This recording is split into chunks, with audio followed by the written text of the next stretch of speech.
Donnie and Dolly. The team is supported by ableauctions.ca. Closing your business? We can help.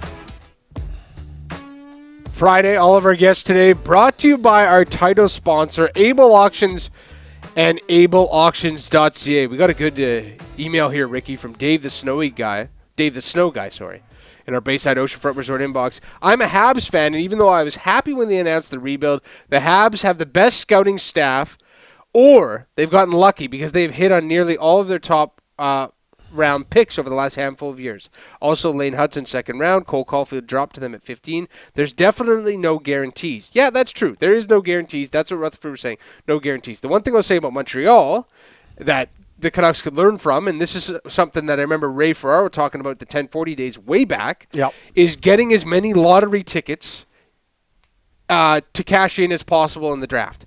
Instead of going through drafts with the smallest amount of picks, try and get as many as possible. And this organization's never done that. They've never accumulated draft picks. Well, they've never had a first overall pick in franchise history. They've never had that. And that, I mean, that's obviously key, but you could to just say not try because you can reference the Buffalo Sabres. I'm sorry. There's a lot of examples on the other side. Thomas Drance from the Athletic and Sportsnet 650 joins us now. Thomas, how are you, sir? Well, I'm not going to do what everyone thinks I'm going to do, which is freak out, right? Look. You're level-headed today. What does anyone expect a Hall of Fame president of hockey operations to say 18 games into the season?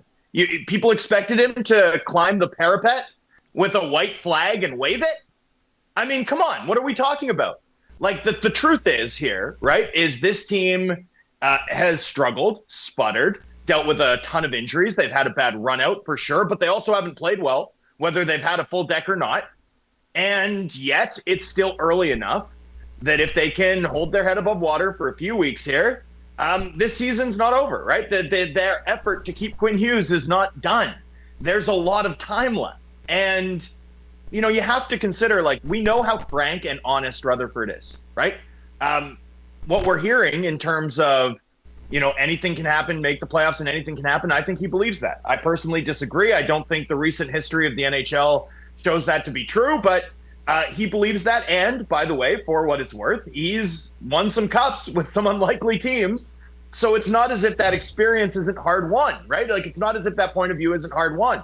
But the idea, for example, that, like, the dust has settled and the jury has returned and delivered a verdict, and even if things go sideways, the Canucks won't consider a rebuild, and looking further afield, looking to the future and prioritizing the future won't be a consideration in a Quinn Hughes trade because of some Rutherford commentary in an interview in mid-November, I think silly, right? I mean, look at this team's actions across the last 6-7 months.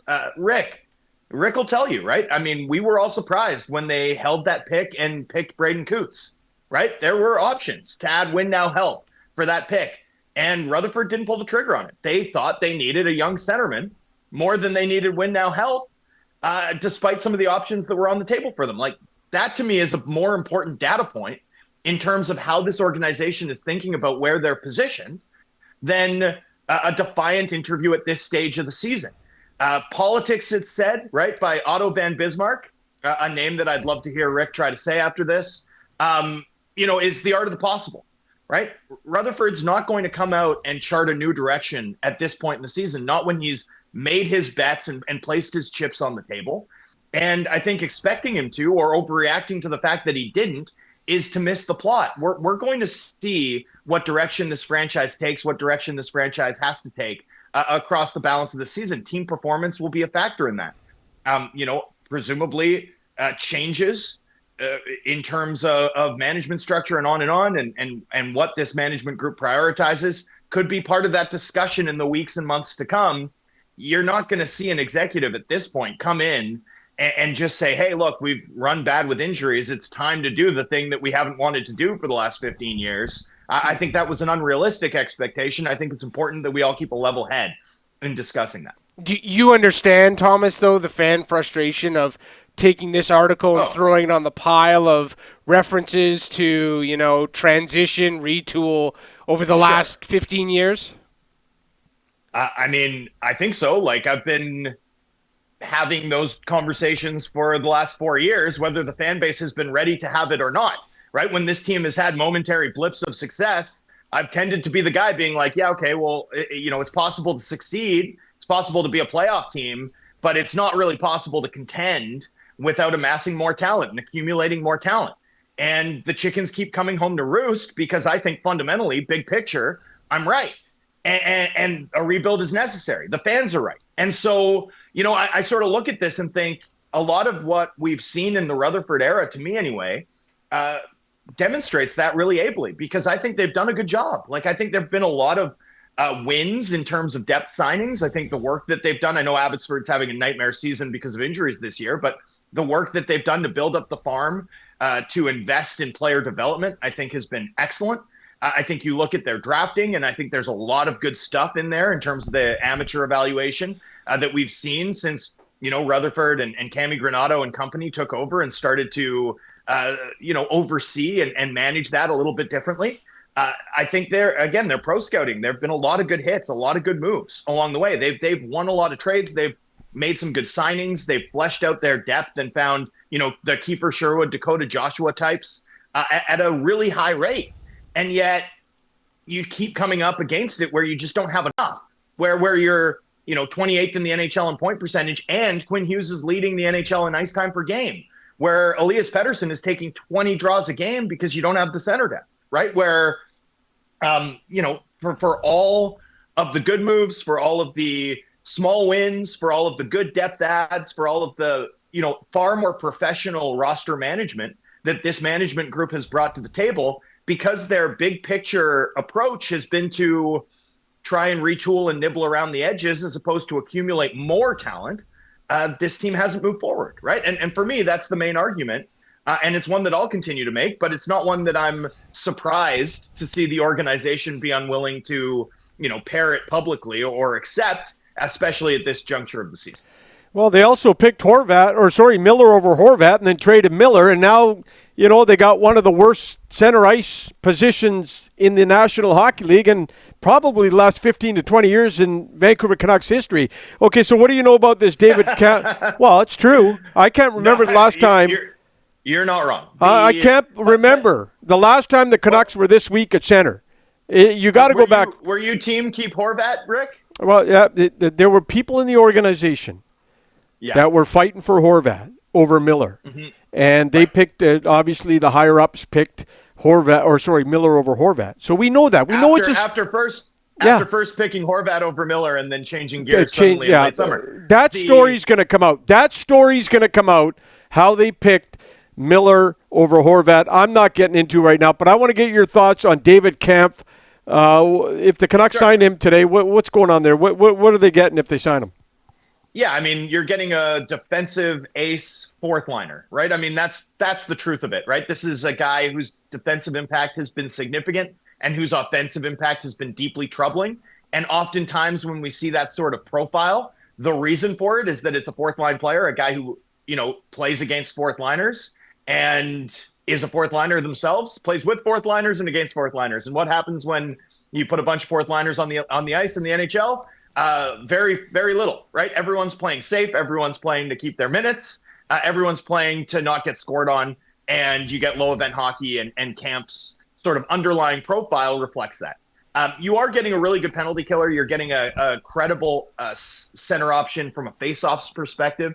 That would be hugely valuable, given that the Canucks currently only trust two of the centermen in the lineup, Aatu Ratu and Elias Pettersson, to take draws. Yeah. Anyone who can soak up some of the 8 defensive draws per game that Pettersson is averaging and just get him running downhill a little bit deployment wise, I think can help in the short term. And then of course this penalty kill has sprung a leak and you need help there. You need help there, and Camp can do that. So that's what they're getting if they sign Camp. I do think it's a little more complicated than just being a net no-brainer. I think short term, bringing in any reinforcements you can, credible NHL level reinforcements, which Camp surely is worth doing. But once Blueger's back in the lineup, I'd be a little bit concerned about the Canucks punting offense to the extent that they would be if they were rolling with both Blueger and Camp in their bottom six. I think there's too little skill there, too little threat there And that to me would be problematic over the long haul. So I think camp would be a useful short-term Band-Aid, but there would be some drawbacks in terms of how this team's center depth would be constructed once we sort of extrapolate out and imagine what this lineup looks like once it's a little bit healthier down the middle. All right, it was a week today that Demko woke up and he was sore, and we know what happened over the course of the next 5 days. Any update on Demko? Like, what's going on here? How long is he going to be out? Yeah, I mean, I don't know, and I think the idea of the timeline, like I wouldn't put a timeline on an injury like this, especially given the preponderance of lower body injuries that Demko has worked through.